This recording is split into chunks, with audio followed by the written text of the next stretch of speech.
L'effetto campionesse olimpiche si è fatto sentire e come? Questa mattina a salutare il ritrovo delle Pantere dell'Imoco Volley al Palaverde c'erano oltre 500 tifosi entusiasti sugli spalti. Poco importava che le campionesse olimpiche Mochi De Gennaro, Sara Fari e Marina Lubian non fossero presenti, arriveranno solo il 23. L'atmosfera era quella elettrica da primo giorno di scuola, nonostante le fatiche olimpiche del coach. C'era tantissima stanchezza, davvero, ma c'era la felicità e l'entusiasmo di tornare a casa, come lo definisco. Bello essere qui, è il primo giorno di scuola, no? È sempre un bel primo giorno. Mi sembra che la risposta del pubblico sia stata eccezionale, qualcosa di magico, davvero. Volevo fare una foto perché credo che sia da immortalare un momento come questo.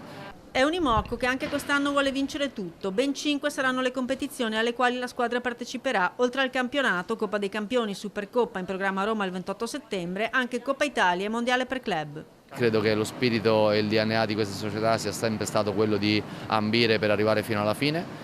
Io personalmente da allenatore me lo sono sempre posto, non è l'idea di vincere il trofeo ma di cercare di primeggiare e di stare sempre lì fra le grandi. È ovvio che il roster che è stato costruito è un roster meraviglioso, ogni anno mi stupisco di quello che Pietro e Piero riescono a fare. Il roster già stellare dello scorso anno quest'anno sarà implementato con gli innesti della schiacciatrice brasiliana Gabi, bronzo a Parigi 24, della cinese Zhu Ting in arrivo a ottobre, della palleggiatrice giapponese Nanami Seki, del martello polacco Luka Sik per finire alla centrale Chirichella, un Imoco ormai sempre più internazionale. Il roster l'ha allestito il dottor Pietro Maschio come sempre, credo che abbia fatto una delle squadre più importanti che noi abbiamo avuto negli ultimi, da quando nasciamo, quindi negli ultimi 13 anni.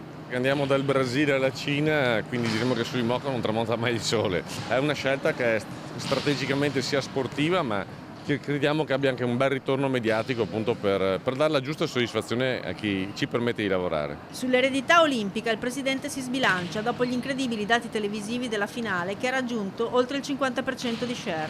Finalmente ci sarà una consacrazione della pallavolo femminile come primo sport per le donne in Italia e credo che prenda la valenza definitiva. Siamo cresciuti con la generazione dei fenomeni e adesso viviamo la generazione dei fenomeni. La palleggiatrice Asia Volos, che ha chiuso con la nazionale polacca, sperava forse in qualche giorno di riposo in più e ribadisce che la stagione sarà lunga e impegnativa.